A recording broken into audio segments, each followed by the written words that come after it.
नमस्कार।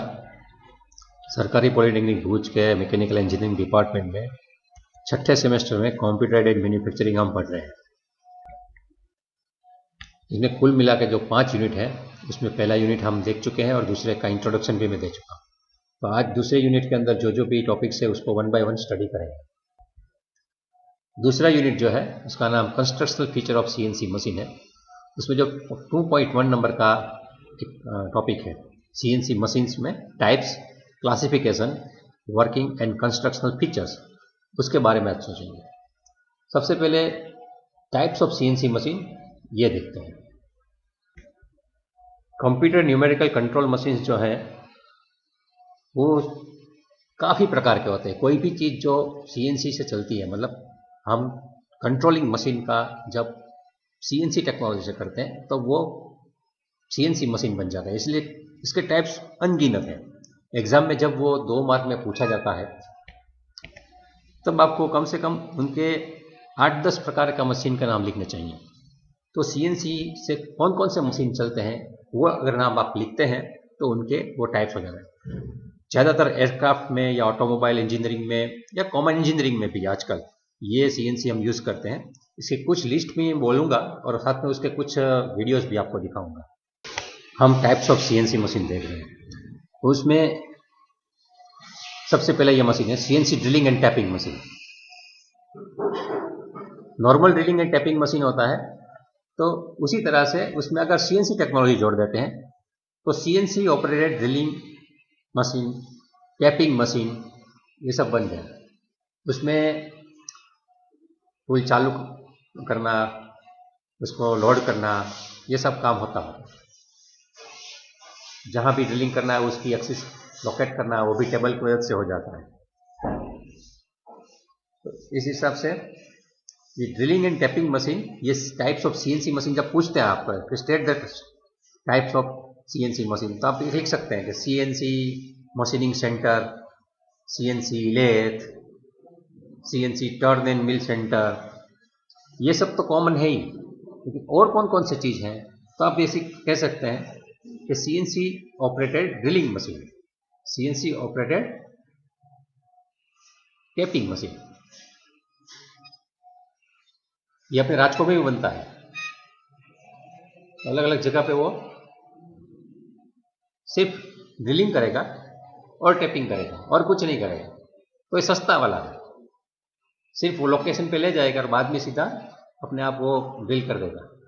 जितना हमने वो डाला है उसकी कितना डीप ड्रिल है उसके हिसाब से ऑपरेट हो जाएगा। अभी सीएनसी गियर हॉबिंग मशीन है, देखिए, तो गियर का ऑपरेशन भी सीएनसी से होता है। तो टाइप्स ऑफ सीएनसी मशीन में ये भी आप लिख सकते हैं कि CNC operated gear hobbing machine, ये भी एक टाइप है। तो पूरे का पूरा गियर बन जाएगा। वैसे जब सीएनसी नहीं था तब भी ये हॉबिंग मशीन थे, लेकिन टाइम लगता था, स्किल आदमी की जरूरत पड़ती थी। लेकिन अभी सीएनसी ऑपरेटर है।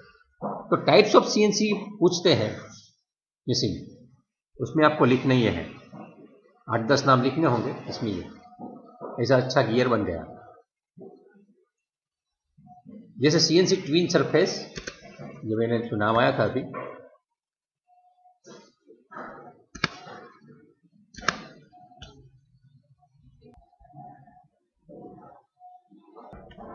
ये भी एक सीएनसी का प्रकार है। CNC twin surface copy shaper machine, एक जगह पे वो कोई अपने जॉब रखा उसकी कॉपी करके जो करना है तो शेपिंग मशीन भी सीएनसी से चलता है।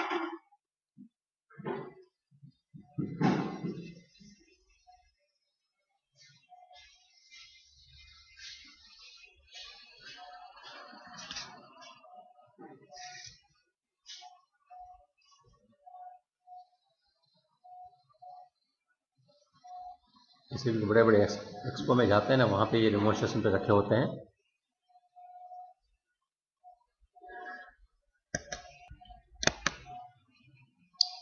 हाई स्पीड कटिंग एल्यूमिनियम कैसे करेंगे, ये हाई स्पीड कटिंग मशीन वो भी सीएनसी से ऑपरेट है। सिर्फ कटिंग वो लेजर से करेंगे, प्लाज्मा से करेंगे, कटिंग वो भी होता है। लेकिन अब देखिए ये वायर कट हो रहा है,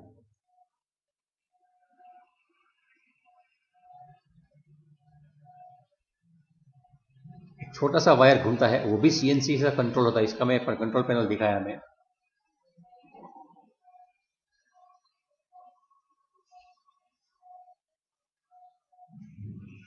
तो ये जो टूल घूम रहा है, वायर घूम रहा है, ये अंदर पानी केरोसिन के अंदर, डाइलेक्ट्रिक के अंदर होता है। तो ये जो जॉब है उसके अंदर वो आपने देखा है ईडीएम वायर कटिंग हो रहा है। तो इसका मूवमेंट भी वो सीएनसी से कंट्रोल कर सकते हैं। तो ये टॉपिक हमारा कौन सा है? Types of CNC machine. Classification अलग है और टाइप्स अलग है। सीएनसी टेक्नोलॉजी आप कहाँ कहाँ पे यूज कर सकते हो? तो आप ईडीएम में भी कर सकते हो, जिग बोरिंग मशीन में कर सकते हो, ट्रांसफर लाइन में कर सकते हो, ग्राइंडिंग मशीन में कर सकते हो, इलेक्ट्रॉन बीम वेल्डिंग में कर सकते हो। देखिए जॉब कैसा तैयार हो गया। ये जो मेटल पीस पड़ा है, वो मेटल पीस को ये वायर कट मशीन है, उनकी मदद से ऐसा हमने एक शेप अंदर से काट के निकाल दिया। मेटल में से ऐसा एक्यूरेट पीस निकालना आसान नहीं है, लेकिन सीएनसी की मदद से उन्होंने पूरा कंट्रोल किया है वो ऑपरेशन। तो ये ऐसा पीस हमारा तैयार हो चुका है।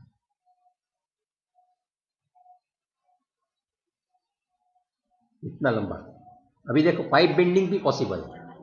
CNC operated pipe bending machine, जैसे हमारे हीट एक्सचेंजर होते हैं, उसमें ऐसी पाइप लगानी होती है। तो ये पाइप एक एक इंसान करेगा तो बहुत टाइम लगता था, पहले भी होता था, लेकिन अभी ये देखिए सीएनसी से पूरा ऑपरेट हो रहा है। तो पाइप बेंडिंग भी पॉसिबल है, ट्यूब बेंडिंग भी पॉसिबल है।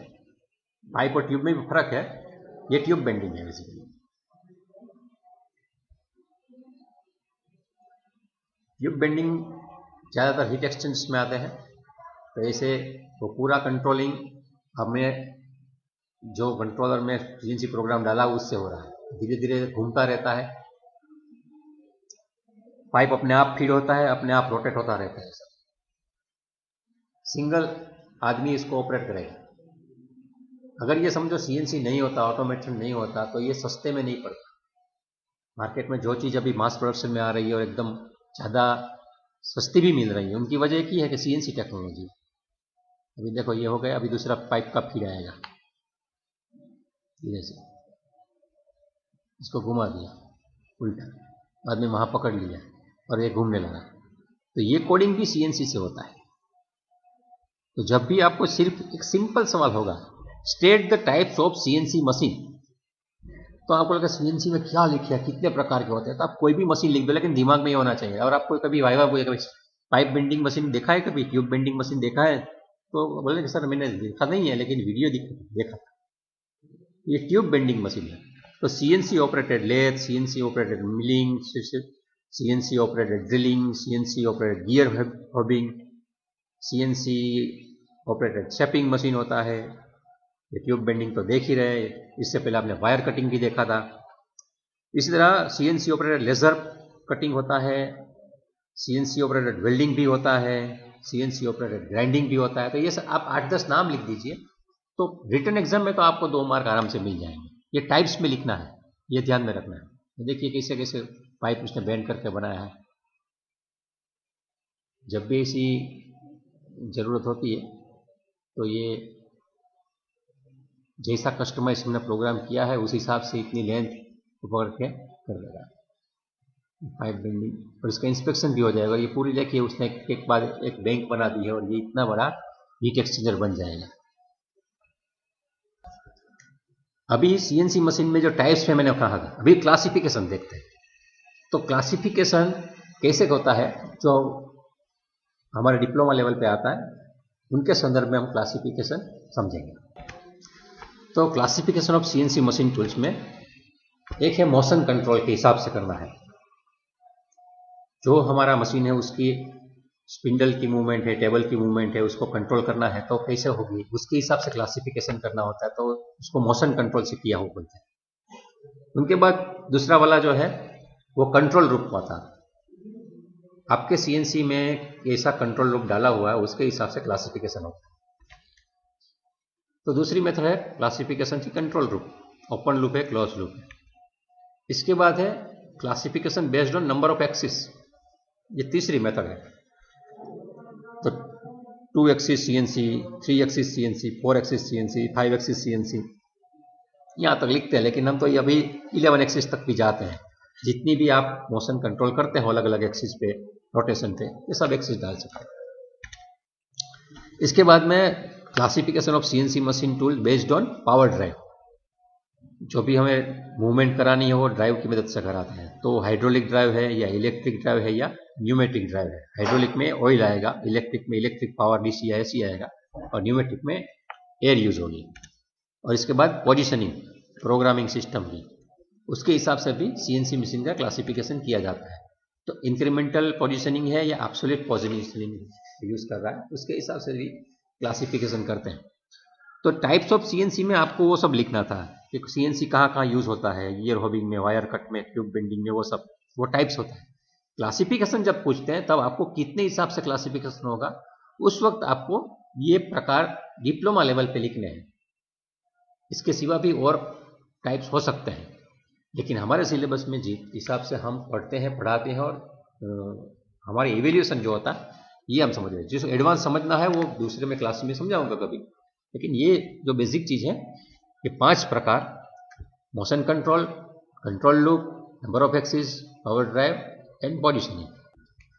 अभी उसमें एक के बाद एक के बारे जो थोड़ा कैरेक्टरिस्टिक भी देख लेते हैं, ताकि थोड़ा आइडिया हो जाए कि ये तो लिखा है उसका मतलब क्या होता है। तो सबसे पहले मोशन कंट्रोल है, उसमें जाते हैं। सबसे पहला मोशन कंट्रोल में है पॉइंट टू पॉइंट मोशन, यानी पोजिशनल, ऐसा कंट्रोल सिस्टम। तो यहाँ नीचे एक चित्र भी दिया है कि जो भी हमें ड्रिलिंग करना होता है या टैपिंग करना होता है, वहाँ पे वो टूल जो है उसका लोकेशन जाएगा और वहाँ वो ड्रिलिंग कर लेगा या टैपिंग कर लेगा। वो एक ही पोजीशन पे, मतलब ये पॉइंट पे जाएगा, बाद में दूसरे पॉइंट पे जाएगा। वो कभी भी दूसरा पाथ पे कटिंग नहीं करेगा, वो पॉइंट पे ही कटिंग करेगा। मतलब ये ड्रिलिंग में ही काम आता है। इसको P2P बोलते हैं, मतलब पॉइंट टू पॉइंट। कभी कभी P टाइप भी बोलते हैं, सिर्फ P टाइप, मतलब पॉइंट टाइप। ये एकदम ही बेसिक उसका टाइप है सीएनसी का। मतलब ये प्री डिफाइंड लोकेशन तक कटिंग टूल को वो पहुंचा सकता है। कटिंग टूल एक पॉइंट से दूसरे पॉइंट तक जाएगा, बाद में वहां जो उसका स्पीड है वो ड्रिलिंग के लिए जितना निर्धारित है उतने स्पीड से स्पिंडल घूमेगा और वो अपने ड्रिल कर देगा या टैपिंग कर लेगा। मतलब वो एक जगह से दूसरी जगह जाना है तो उसका टारगेट लोकेशन है, वहां उनको स्पिंडल को पहुंचना होता है। मतलब करंट पोजीशन से टारगेट पोजीशन के उसको पहुंचना होता है। वो स्टेप से भी पहुंचता है या स्ट्रेट लाइन से पहुंचता है, वो अलग चीज है। लेकिन सिर्फ अपने स्पिंडल को वो पॉइंट पे पहुंचाएगा। पाथ में जब वो जा रहा है तब बीच में वो कटिंग नहीं करेगा। जब कटिंग करना होगा तब वो स्पिंडल मूवमेंट नहीं करेगा। इस हिसाब से मतलब ये ड्रिलिंग है, रीमिंग है, स्पॉट वेल्डिंग है, टेपिंग है, पंचिंग है, ये सब जहाँ है वहाँ पे ये P2P वाला सीएनसी यूज होता है। ये मोशन कंट्रोल में पहला पॉइंट टू पॉइंट है। Moving the tool in predefined location, maximum rate from point two point, accuracy of destination is important but not the path. तो आप जहाँ जाना है वो एग्जैक्ट जगह पे पहुंचे कि नहीं वो इंपॉर्टेंट है। आप कहीं से भी पहुंच जाओ, सीधा पहुंचो, आड़ा पहुंचो, कैसे भी पहुंचो, लेकिन सही जगह है वहां पहुंचना जरूरी है। आपका पाथ इंपॉर्टेंट नहीं है। ये खर्चा नहीं होता, एकदम सिंपल है। मतलब ये हम खरीद सकते हैं। उसके बाद वाला जो है पॉइंट टू पॉइंट के बाद वाला थोड़ा एडवांस उससे मोशन कंट्रोल में, वो स्ट्रेट कट। यहाँ पे हमारा जो स्पिंडल है, टूल जिसमें घूमता रहता है, वो एक पॉइंट से दूसरे पॉइंट पे जाता है, इतना ही नहीं है। लेकिन जहाँ से एक जगह से दूसरी जगह जाता है तो बीच में कटिंग भी करेगा वो। तो स्ट्रेट कट ही करेगा, वो टेढ़ी मेढ़ी कट नहीं करेगा। मतलब feed rate at each axis is control independently, one at a time. मतलब या एक्स डायरेक्शन में वो जाएगा या वाई डायरेक्शन में जाएगा। स्ट्रेट कट है, इसमें दोनों कॉम्बाइन मूवमेंट नहीं होगी। जैसे मैं आपको बताऊं कि आपको 45 डिग्री पे यहाँ कट लेना है, तो ये स्ट्रेट कट वाला सीएनसी नहीं ले सकता, क्योंकि वो सीधा ही जाएगा, हटा जाता नहीं। तो ये एक ही एक्सिस कंट्रोल होती है, single axis direction control. Angular cut are not possible और no angular cuts are possible. then used in face milling, pocketing, step turning, ये वाले जो है उसमें ये स्ट्रेट कट वाले। मैं ये क्लासिफिकेशन क्यों दिखा रहा हूँ, एक तो एक मैं एग्जाम में मार्क लाने हैं, दूसरी बात है अगर आप अपना खुद का बिजनेस शुरू करना चाहें और आपके पास जो ऑर्डर आने वाले हैं वो आपको मालूम है कि मुझे ऐसे ऐसे ही जॉब बनाने हैं, तो आपको महंगा वाला मशीन खरीदना नहीं है, हमें जो चाहिए वही हम रखते हैं। जैसे मैं कभी बार बोलता हूँ, अपने घर में आप चाय बनाते हैं, आपके घर में 10 मेंबर हैं, तो 10 मेंबर की चाय बने उतना ही आपको वेसल रखना है। आपके घर में 50 लोगों के चाय बनाने का वेसल रखेंगे तो वो जगह भी रोकेगा और कभी यूज भी नहीं होगा, साफ करना पड़ेगा। लेकिन अगर आप चाय की दुकान चलाते हैं तो आपको 50 वाली वेसल चाहिए। ठीक इसी तरह से जब भी आप जो भी जॉब बना रहे हो वो कैसा बना रहे हो वो सोचना है, उस हिसाब से आपको मशीन खरीदना होता है। अगर आपको सिर्फ ड्रिलिंग टैपिंग का ही काम है, उसका ही कॉन्ट्रैक्ट मिल रहा है, तो आपको पॉइंट टू पॉइंट वाला खरीद लो, आराम से सस्ते में हो जाएगा और आपका काम भी होता रहेगा, आपका रोजी रोटी चलेगा। अगर थोड़ा एडवांस वाला काम है, मतलब स्ट्रेट कट मुझे जरूरी चाहिए, एक जगह से दूसरी जगह जा रहे हैं, तब ये मुझे ये वाला खरीदना है, कॉम्प्लिकेटेड मोशन वाला खरीदने की जरूरत नहीं है। दूसरी बात ये भी है कि स्ट्रेट कट में आप पॉइंट टू पॉइंट का काम ले सकते हो, क्योंकि यहाँ ये कट है वो आप रोक दो और उसको सिंपली मूव करा दो और वहां जाके आप अपना ड्रिलिंग या टैपिंग या बोरिंग कर लो तो काम हो सकता है। इसलिए स्ट्रेट कट वाला मशीन आपने अगर खरीदा है तो आप उसमें से पॉइंट टू पॉइंट का काम निकाल सकते हैं, capable of point two point control.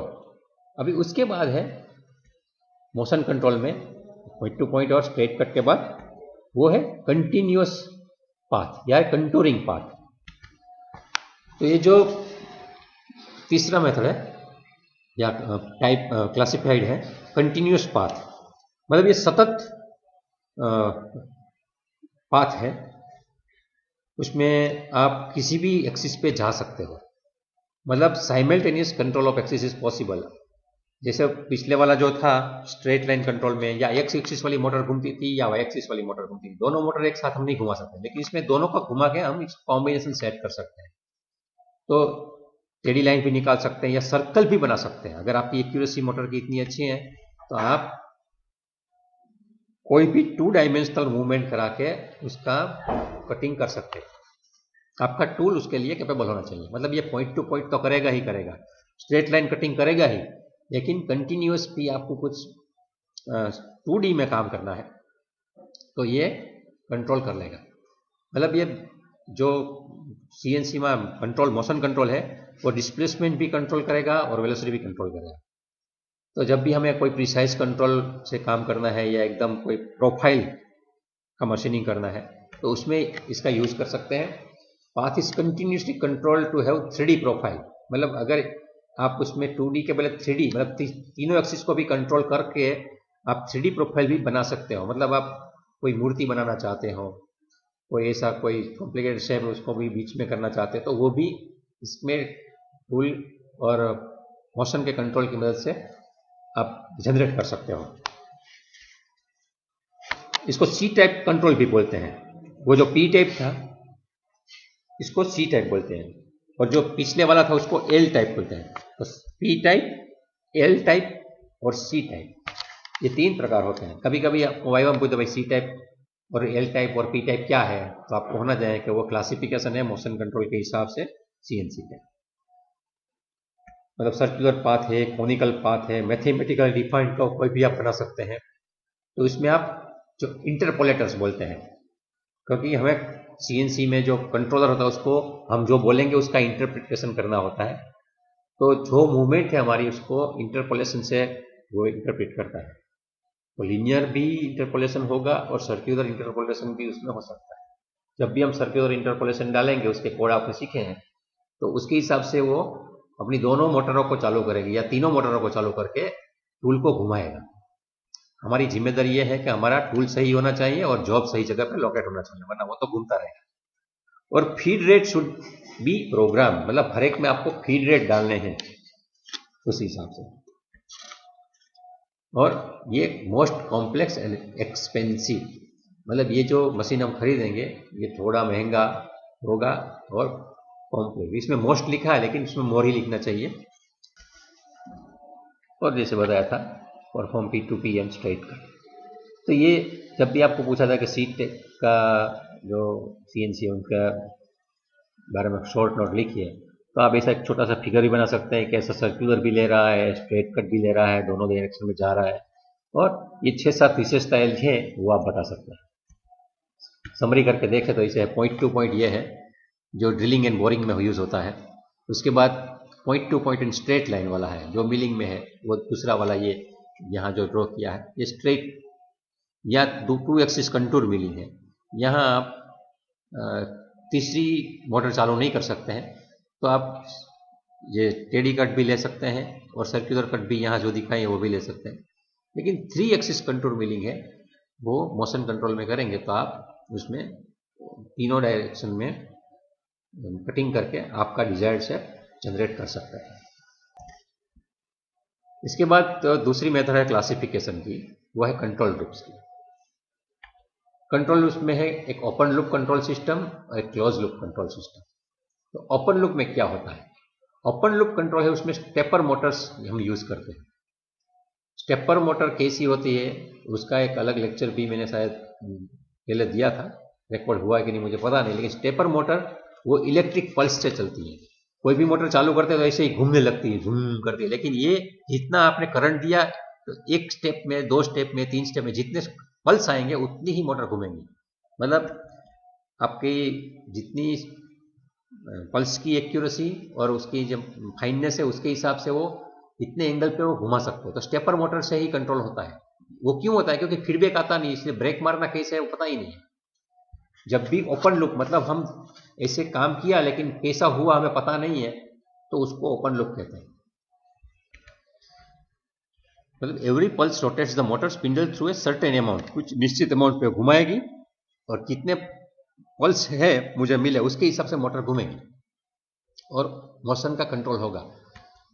Feedback नहीं है एरर करेक्शन का, इसलिए उसकी स्पीड हमें कंट्रोल में रखनी है, इसीलिए स्टेपर मोटर ज़्यादातर यूज करते हैं और उसकी एक्यूरेसी इसकी वजह से कम होती है, पोजीशनिंग एक्यूरेसी। इसलिए जब भी हम ये open loop control system use करते हैं तो इतने लेस प्रिसाइज जॉब के लिए हम यूज करेंगे। हमारी लैब में जो मशीन है वो ओपन लूप कंट्रोल सिस्टम वाला है।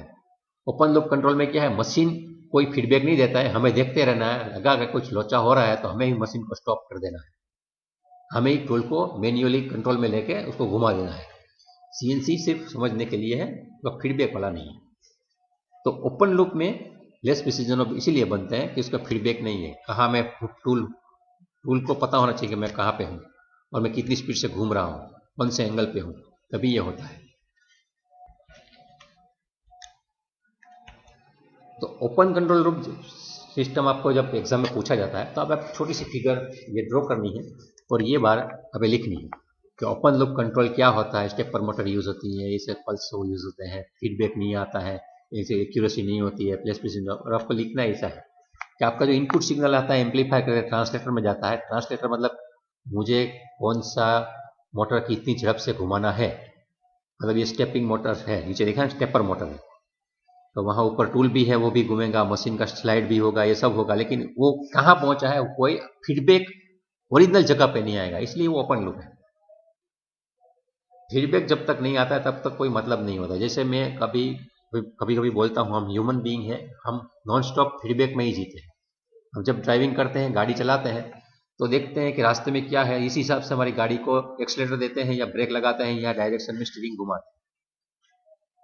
लेकिन समझो आपको पैरालिसिस का अटैक हो गया है, आप गाड़ी चला रहे थे, आपके हाथ में से कंट्रोल चला गया, अभी क्या करोगे?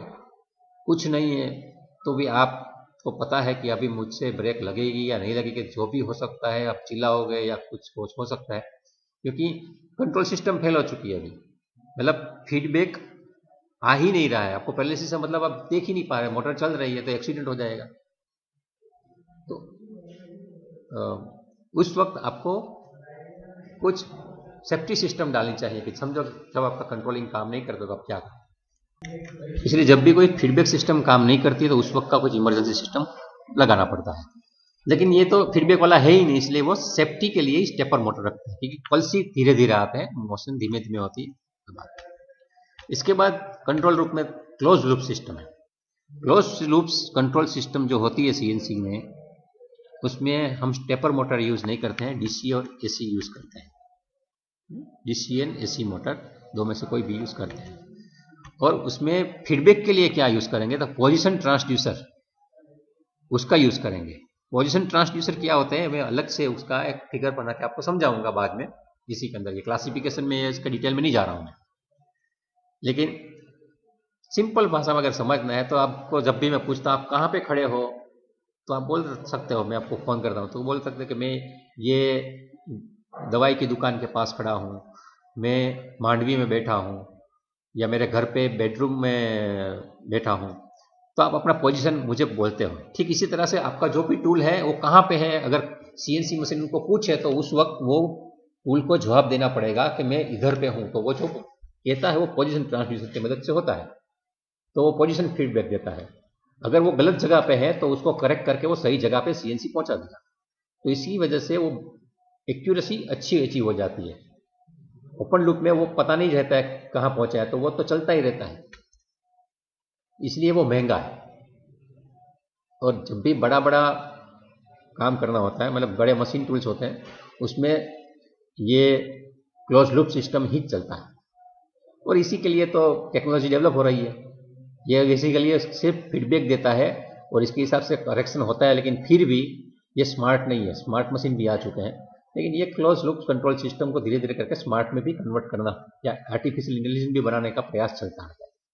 तो इसमें एरर कंपेंसेशन है 1,000 तक का है, और उससे जो मतलब 0.1 तक भी जा सकते हैं।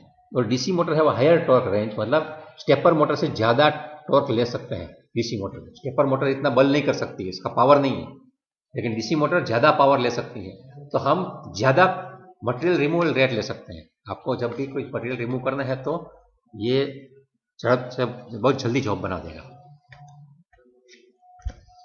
ये जो एक छोटा सा मैंने दिखा है, लेकिन इसमें थोड़ी बहुत गड़बड़ हो चुकी है, लेकिन फिर भी ये अप डाउन का काउंटर है या रेफरेंस पल्स आता है, इसमें से डेटा कन्वर्टर है, डिजिटल टू एनालॉग कन्वर्टर, वहाँ से वो एम्पलीफाई होके जाता है, वहाँ से डीसी मोटर चलती है। उसके बाद वो टेकोमीटर है, वहाँ से वो उसके आरपीएम मेजर करता रहता है, धीमी है स्पीड है या ज़्यादा है, तो जितनी स्पीड से घुमाना है उसको फीडबैक आता रहता है।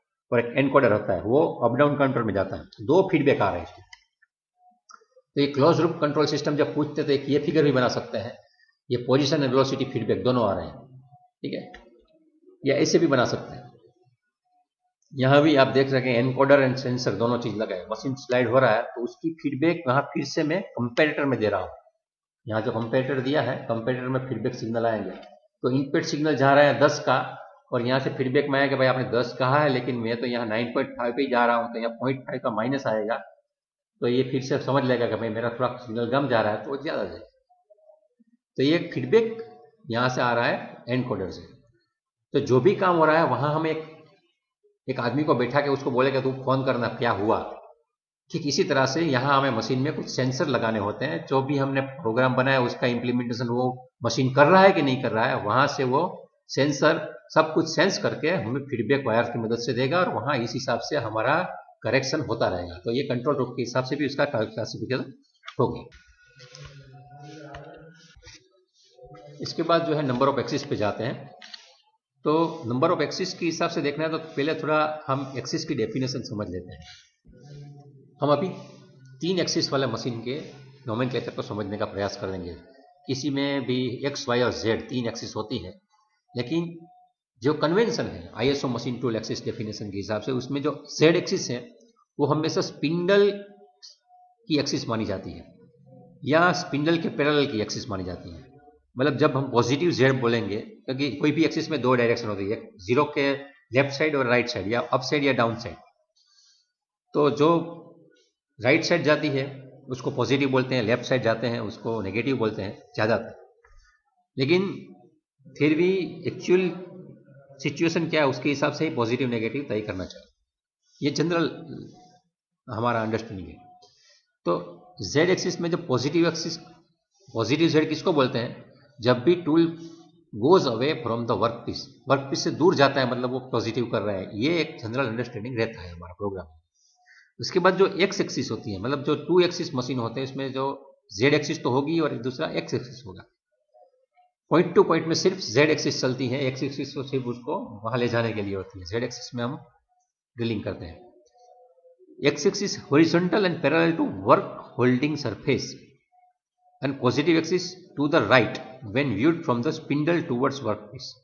ये भी समझना चाहिए, हम viewed from spindle toward workpiece, spindle के तरफ रह के हम जब वर्कपीस की ओर देखते हैं तब पॉजिटिव एक्स राइट साइड में जाएगी।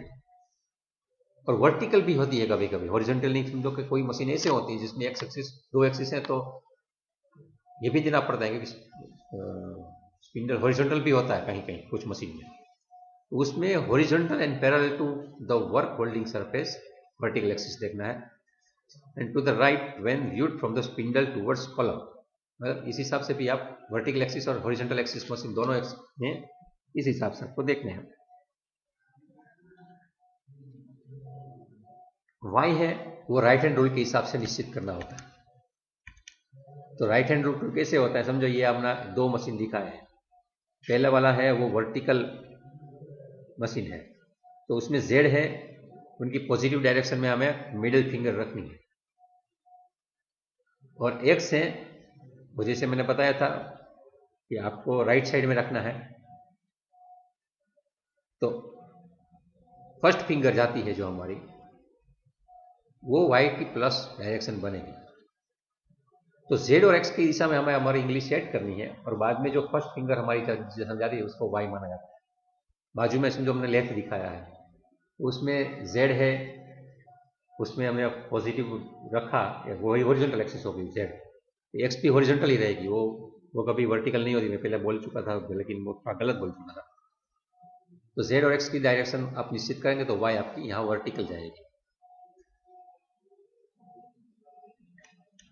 तो ये अगर हमने एक्सिस डेफिनेशन देख ली है, वर्टिकल और हॉरिजॉन्टल मशीन की समझ ली है, राइट हैंड रूल है, और हमें इसमें राइट हैंड की यूज करना है डायरेक्शन निश्चित करने के लिए। उसके बाद दूसरा ये समझना है हमें कोऑर्डिनेट सिस्टम भी समझनी पड़ती है। स्टैंडर्ड लेथ की कोऑर्डिनेट सिस्टम क्या है वो देखते हैं। ये एक छोटा सा लेथ दिखाया है, तो लेफ्ट साइड में जो है इसमें जो दूर जा रहे हैं हम चक से तो पॉजिटिव जेड है, और नज़दीक जा रहे हैं चक के तो माइनस जेड है। और उसके हिसाब से जो टूल है वो समझो पीछे लगाया है, तो टूल भी दूर जाता है अगर जॉब से तो पॉजिटिव एक्स है, और नज़दीक आता है तो नेगेटिव। उसका ये 3D व्यू उसको 2D में कन्वर्ट करके यहाँ दिखाया है जेड और एक्स को। तो दोनों की एक्सिस जेड और एक्स कैसे रहेंगी आपके मशीन जीरो से, वो भी आपको टूल के रेफरेंस से भी दिखाया गया है कि ऐसे रहेंगी। तो स्टैंडर्ड लेथ की कोऑर्डिनेट सिस्टम एक्स जेड में ऐसे चलती है, और मिलिंग में जो चलती है वो इस हिसाब से चलेगी। तो मिलिंग में ऊपर स्पिंडल है,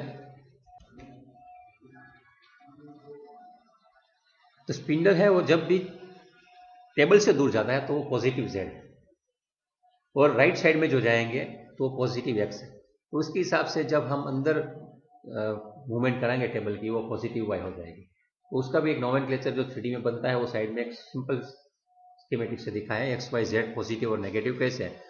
तो जब भी ये क्लासिफिकेशन करते हैं तब अगर हमें ये एक्सिस नोमेनक्लेचर मालूम है तो हम उसको बहुत आसानी से उसका क्लासिफिकेशन समझ सकते हैं। तो ABC ये भी एक रोटेशनल डायरेक्शन होती है, एक्स की जो रोटेशन डायरेक्शन है उसको ए बोलते हैं, वाई की बी बोलते हैं, और जेड की रिस्पेक्टिव जो है रोटेशन डायरेक्शन वो सी होती है। तो अभी जो हमारा क्लासिफिकेशन चल रहा था वो दो प्रकार का मैंने देखा है, उस तीसरे प्रकार का है नंबर ऑफ एक्सिस के हिसाब से। तो 2 and 3 axis CNC machine, 4 and 5 axis CNC machine, ये दो प्रकार के 2 and 3 एक्सिस का प्रोग्रामिंग हम मैन्युअली प्रोग्राम में करते हैं, और यहाँ पे आपको लैब में भी करना है। तो 2 and 3 एक्सिस CNC मशीन है, उसमें क्या है, तो एक साथ आप दो एक्सिस को कंट्रोल करेंगे या तीनों एक्सिस को कंट्रोल करेंगे। 3 एक्सिस वाला होगा तो आप कॉम्प्लेक्स सरफेस भी बना सकते हैं, और 4-5 एक्सिस हैं, 4 एक्सिस या 5 एक्सिस CNC, तो उसमें आप सिर्फ 3 मोटर से 3 डायरेक्शन में टूल का मूवमेंट तो कंट्रोल करेंगे ही, लेकिन कुछ टिल्टिंग भी आप अपने टेबल को करवा सकेंगे दोनों डायरेक्शन में। मतलब अराउंड एक्स एक्सिस भी आप टेबल टिल्ट कर सकते हैं, और अराउंड वाई एक्सिस भी आप टेबल को टिल्ट कर सकते हैं। तो जितने भी आपके पास टिल्टिंग ऑप्शन है उतने हिसाब से वो रोटेशनल एक्सिस बनती है और रोटेशन एक्सिस बढ़ती जाती है। तो ये 4 और 5 एक्सिस में क्या होता है, आपका जो जहां पे आप जॉब रख रहे हो वो टेबल भी टिल्ट होता है, उनकी एक्सिस हो जाती है। मतलब इंडेक्स टेबल को भी रोटेट करा सकते हैं। जैसे दिखाया कि कोई कॉम्प्लेक्स जॉब है 5 एक्सिस का, तो आपका जो ड्रिल है जहां पे आपने वो लगाया है, कटर लगाया है, उसको भी आप घुमा के दूसरी डायरेक्शन में ले जा सकते हैं। तो इस हिसाब से नंबर ऑफ एक्सिस में होता है, ज़्यादा एक्सिस भी होती है, लेकिन हम जब 5 एक्सिस को भी समझना चाहें तो एक छोटा सा एक फिगर बनाया है। एक्स वाई और जेड ये 3 एक्सिस तो देखिए ये प्रोग्रामिंग कोऑर्डिनेट्स, लेकिन ये जो हमारा स्पिंडल है वहां हमने एक ऐसा जॉइंट बना के रखा है कि उसको हम घुमा सकते हैं। तो अराउंड जेड एक्सिस भी अगर रोटेट कराएंगे तो सी एक्सिस है, और अराउंड वाई एक्सिस भी हम उसको मूवमेंट कराएंगे तो वो बी है। मतलब वो दोनों एक साथ मूवमेंट करा के आप 360 डिग्री में उसका कहीं भी कट ले सकते हैं। तो 5 एक्सिस मशीन इस तरह से भी चलता है। फिर दूसरा है, ये हमने स्पिंडल को घुमाया था, रोटेशनल एक्सिस ऑन स्पिंडल। अभी समझो कभी कभी हमारा स्पिंडल घूमता नहीं, स्पिंडल सीधा रहता है, लेकिन हम टेबल को घुमा सकते हैं। तो टेबल घूमेगा तो 5 एक्सिस कैसे रहेगी, तो उसमें भी हमने जो ए है अराउंड जेड एक्सिस घूमती है, और यहाँ साइड में हिंज दिया है, यहाँ ये वाला ये, तो ये अपना डी बन जाएगा। यहाँ भी एक दिया है नंबर ऑफ एक्सिस, ये secondary axis you V W की दी है कि आप घुमा के भी आगे पीछे मूवमेंट करा सकते हैं, तो आप उसको यू वी डब्ल्यू नाम देते हैं। यहाँ हमने सी एक्सिस घुमाया है तो वहाँ भी एक एक्सिस बन रही है, ऊपर भी हमने डब्ल्यू एक्सिस दिखाई है, तो यहाँ कुछ ज़्यादा एक्सिस बन गई। इसके बाद तो जो क्लासिफिकेशन हो बेस्ड ऑन पावर ड्राइव, वो एकदम सिंपल है, हाइड्रोलिक, इलेक्ट्रिक और न्यूमेटिक। मतलब आप जब भी ये कोई सीएनसी खरीदते हैं तो आपको ऑप्शन देता है कि आपको इलेक्ट्रिक मोटर वाली चाहिए, तो मोटर हैविंग कंट्रोल क्लचेस होती हैं, डीसी वाली होती है, डीसी सेपरेटली एक्सीलरेटर होती है। इसके बाद जो है हाइड्रोलिक सिस्टम है, वो हाइड्रोलिक रैम भी आती हैं और उससे भी मोटर चलती है। न्यूमेटिक सिस्टम में न्यूमेटिक रैम होती है, उससे मोटर चलाते हैं, और कभी कभी हाइब्रिड सिस्टम भी चलाते हैं। तीनों का मिक्स, कहीं कुछ हाइड्रोलिक कुछ न्यूमेटिक कुछ इलेक्ट्रिक कॉम्बिनेशन करके, मतलब सब चलता है। कभी हाइड्रोलिक फेल हो जाता है, न्यूमेटिक प्रेशर से भी हम बैकअप ले सकते हैं, सिस्टम कभी स्टॉप नहीं होनी चाहिए। तो पावर ड्राइव के हिसाब से इतना क्लासिफिकेशन है। अभी आगे का टॉपिक जो है वो हम नेक्स्ट लेक्चर में पढ़ेंगे। सीएनसी मशीन्स के टाइप्स हमने देख लिए, वीडियो के द्वारा भी मैंने दिखाया, और इसका क्लासिफिकेशन जो है 5 तरीके से बदल गया। अभी सीएनसी मशीन का वर्किंग और कंस्ट्रक्शनल फीचर, इसका कुछ हम मिक्स करके जो सिलेबस के पॉइंट ऑफ व्यू से जो समझ में है वो सब नेक्स्ट लेक्चर में समझेंगे। ये लेक्चर देखने के लिए बहुत बहुत धन्यवाद।